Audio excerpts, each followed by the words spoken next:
नमस्कार दोस्तों, Sunday motivation मंत्रा में आप सभी का स्वागत है। और जैसा कि हम लगातार पिछले कई संडे से बात कर रहे हैं, आज मैं आपको अपनी लाइब्रेरी से एक बहुत ही कमाल की किताब के बारे में बताने वाला हूं। और मैंने उस किताब से कुल 7 बातें ऐसी सीखी हैं जो मैं आज आपसे शेयर करने वाला हूं। वैसे तो ये अपने आप में बेस्ट सेलर है और बुक का नाम है how to stop worrying and start living.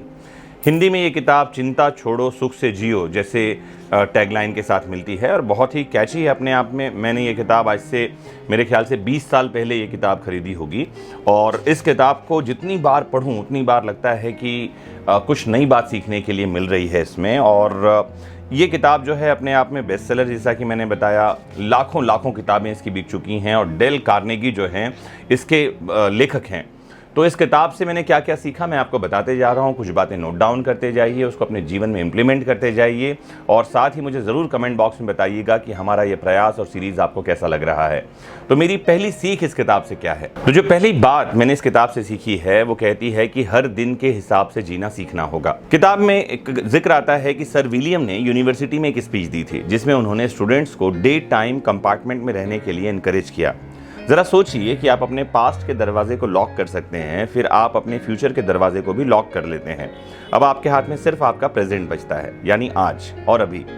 Day time compartment का मतलब होता है कि हर एक दिन के हिसाब से जीना, खुद को अलाउ करें। आप उस चीज़ के बारे में सोचें कि जो उस टाइम आपके लिए मौजूद है वही इम्पॉर्टेंट है। अपने दिमाग को पास्ट और फ्यूचर में बिल्कुल न भटकने दें।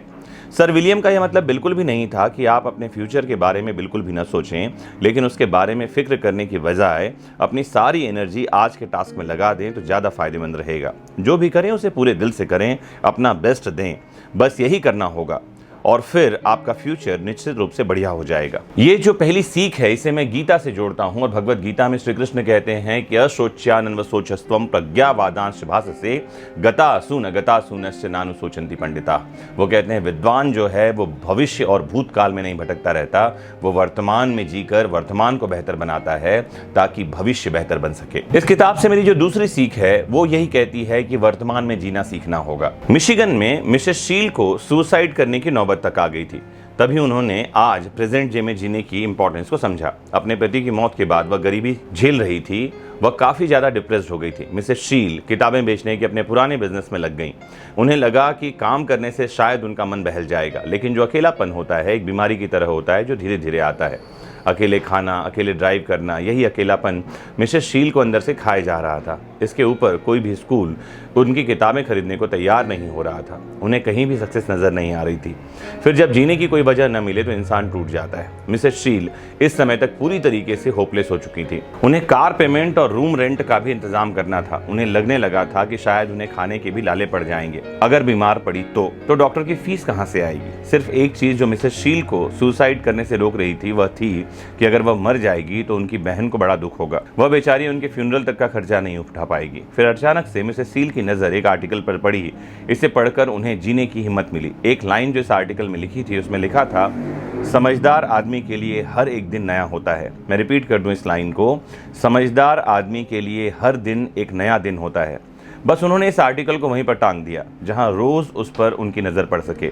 अब उन्होंने अपने पास्ट को भूलकर आने वाले कल की फिक्र को छोड़ दिया और प्रेजेंट में जीना सीखा। मिसेस शील को रोज सुबह उठकर खुद को यह रिमाइंड करवाना होता था कि आज पूरी जिंदगी की एक नई शुरुआत है। मिसेस शील अपने अकेलेपन और गरीबी के बाहर आ पाई थी। उन्होंने खुशहाल पॉजिटिव तरीके से जीना सीख लिया था और उनका हर दिन अब बेहतरीन गुजरने लगा था। अगर आप जीवन में हमेशा चिंतित रहते हैं तो एक 2 लाइनें मुझे याद आती हैं कि चिंता चिता से है बुरी, चिंता बुरी बलाए, चिता जलाए आग में, चिंता बिन आग जलाए। ये जो किताब है इस किताब में चिंता से बाहर निकलने का एक जादुई फार्मूला दिया गया है और ये जादुई फार्मूला ही मेरी तीसरी सीख है। आइए बताऊं आपको जादुई फार्मूला क्या है। इसे कहानी से समझाया गया है और कहानी कुछ ऐसी है कि मिस्टर विली करियर पेशे से एक इंजीनियर थे। उन्हें एक फैक्ट्री में गैस लीक करने वाले डिवाइस को इंस्टॉल करने का प्रोजेक्ट मिला जिसके लिए उनकी कंपनी के $1 मिलियन लग चुके थे। लेकिन यह प्रोजेक्ट खत्म करने के बाद विली कैरियर को पता चला उनके इंस्टॉल किए गए डिवाइस कंपनी को दिए गए गारंटी वादों को पूरा नहीं कर पा रहे थे, जिसके कारण उनके लॉस की जिम्मेदारी विली कैरियर पर आ गई। वह अपने फेलियर से बहुत परेशान हुए। वह इतनी फिक्र करने लगे कि उन्हें नींद आना बंद हो गई थी। लेकिन तभी उनकी कॉमन सेंस ने उन्हें एहसास दिलवाया उनका फिक्र करना सिचुएशन को ठीक नहीं कर रहा था। इसलिए उन्होंने एक टेक्निक निकाली। अपनी इस वरी यानी चिंता की प्रॉब्लम को डील करने के लिए यह टेक्निक इतनी असरदार निकली जिसे आज भी कोई भी यूज कर सकता है। इस टेक्निक के 3 सिंपल स्टेप्स हैं। पहला, बिना डरे और पूरी सच्चाई के साथ यह पता करना होगा एट द वर्स्ट केस बुरे से बुरे इस प्रॉब्लम की वजह से क्या हो सकता है। विली कैरियर ने जब यह सोचा तो उन्हें पता चला उनके इस फेलियर के लिए उन्हें जेल या फांसी तो होगी नहीं, लेकिन उनका मार्केट में नाम बहुत खराब हो सकता है। $20 मिलियन जो उन्होंने अपने एम्प्लॉयज के साथ इन्वेस्ट किए थे वो पूरी तरह से डूब जाएंगे। दूसरा, वर्स्ट केस पता चलने के बाद आप उससे मेंटली एक्सेप्ट कर लें। करियर ने अपने आप से कहा कि ठीक है, अगर ऐसा हो गया तो कोई बात नहीं, मैं फिर से मेहनत करके अपना नाम बना लूंगा, एम्प्लॉयज को भी समझा लूंगा। यह एक एक्सपेरिमेंट कॉस्ट था। हमारे गैस साफ करने की न्यू टेक्निक को टेस्ट करने के लिए वर्स्ट थिंग स्वीकार करने के बाद करियर को बहुत ज़्यादा सुकून मिला जो उन्हें बहुत समय से नहीं मिल रहा था। जो तीसरा स्टेप है वो यह है कि जब वह बुरी से बुरी चीज़ मेंटली एक्सेप्ट हो चुकी हो तो फिर आप उस वर्स्ट केस को अच्छा कैसे कर सकते हैं इस बारे में सोचना शुरू करें। फिर विली कैरियर ने वह चीज़ें एक्सेप्ट करने के बाद सोचना शुरू किया कि वह कैसे $20,000 के लॉस को कम कर सकता है। उन्होंने बहुत सारे टेस्ट किए और उन्हें पता चला कि अगर वह अपने डिवाइस में $5,000 का कुछ और काम करवाएंगे तो उनकी डिवाइस बराबर काम करने लगेगी। फिर उन्होंने वैसा ही किया, जिसका परिणाम यह हुआ कि $20,000 लॉस होने की बजाय उन्हें टोटल $15,000 का प्रॉफिट हुआ। तो विली कैरियर ने जो किया वो ये कि 3 स्टेप्स को फॉलो किया। ध्यान रखिए, पहला तो ये कि चिंता की वजह क्या है। दूसरा, जिस वजह से व्यक्ति चिंता कर रहा है वर्स्ट केस सिनेरियो में उसका क्या बुरा से बुरा हो सकता है। और तीसरा, अब इसके बाद समाधान क्या है। अगर ये 3 स्टेप्स फॉलो किए जाएं तो कोई भी व्यक्ति चिंता से बाहर निकल सकता है और समाधान की तरफ आगे बढ़ सकता है। कहा भी जाता है कि चिंता पर ध्यान लगाएंगे तो समस्या बढ़ेगी, जबकि समाधान पर ध्यान लगाएंगे तो सॉल्यूशन निकल कर आएगा। तो दोस्तों, आज के लेक्चर में यही रुकते हैं। मैंने आपको बताया था कि इस शानदार किताब से मैंने कुल 7 बातें सीखी हैं। ये बुक मेरे पास इंग्लिश में है, लेकिन मुझे जानकारी ये है कि ये हिंदी में भी मार्केट में अवेलेबल है।